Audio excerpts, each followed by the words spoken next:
যে তোমাকে ইগনোর করে তাকে বারবার মেসেজ দিও না, তার কাছে একদম মৃত হয়ে যাও। দেখো খেলাটা ঠিক কিভাবে ঘুরে যায়। হে গাইজ, আসসালামু আলাইকুম। আপনারা দেখতেছেন মিস মোটিভেটর টক্স উইথ জান্নাতি আপি। আমি হচ্ছি আপনার বোন বা ফ্রেন্ড জান্নাতুল ফেরদাউস। কেউ যদি আপনাকে ইগনোর করে অ্যাকচুয়ালি আপনি কি করবেন, ঠিক ওই বিষয়টা সম্পর্কে আজকে বলতে চলেছি। আপনি যদি ফেসবুক থেকে আমার ভিডিও দেখে থাকেন অবশ্যই ফলো করবেন, যদি ইউটিউব থেকে দেখে থাকেন অবশ্যই সাবস্ক্রাইব করবেন। তো চলুন শুরু করি।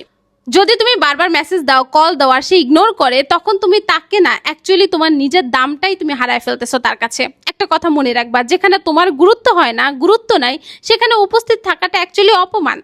নো কন্ট্যাক্ট শুরু হলে প্রথম প্রথম তোমার খুব কষ্ট হবে, মনে রেখো খুব কষ্ট হবে। একবার মেসেজ দেই, একবার খোঁজ নেই, এই কথাটা বারবার মাথায় আসবে, কিন্তু ওই একবারটাই তোমাকে আবার আগের জায়গায় নিয়ে যাবে। নো কন্ট্যাক্টের আসল কাজটা কিভাবে শুরু হয় জানো? যখন তুমি তাকে না লিখে, তাকে মেসেজ না দিয়ে, তাকে কল না দিয়ে নিজের লাইফের উপরে ফোকাস দিবা। শোনো, তুমি যখন নিজেকে সরিয়ে নাও তখন মানুষ বুঝতে পারে তোমার জায়গাটা কতটা গুরুত্বপূর্ণ ছিল।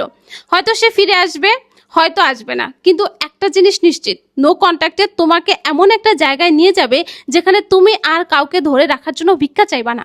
শেষে একটা কথা বলি, নো কন্ট্যাক্ট মানে কোনো গেম না, এটা হচ্ছে নিজের সেলফ রেসপেক্টটা ফিরে পাওয়া। যার কাছে তুমি ভিক্ষা চাইছো তার কাছ থেকে দূরে সরে আসা।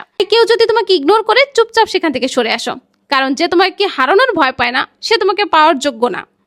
বুঝতে পারছো? আর তুমি এমন লোকের পিছনে কেন ঘুরঘুর করবা কুত্তার মতো, যে তোমার দাম দেয় না, যে তোমাকে চায় না, তার পিছনে কেন ঘুরবা? পৃথিবীতে কি আর মানুষের অভাব পড়ছে? তোমার জন্য হাজারো এমন মানুষ আছে।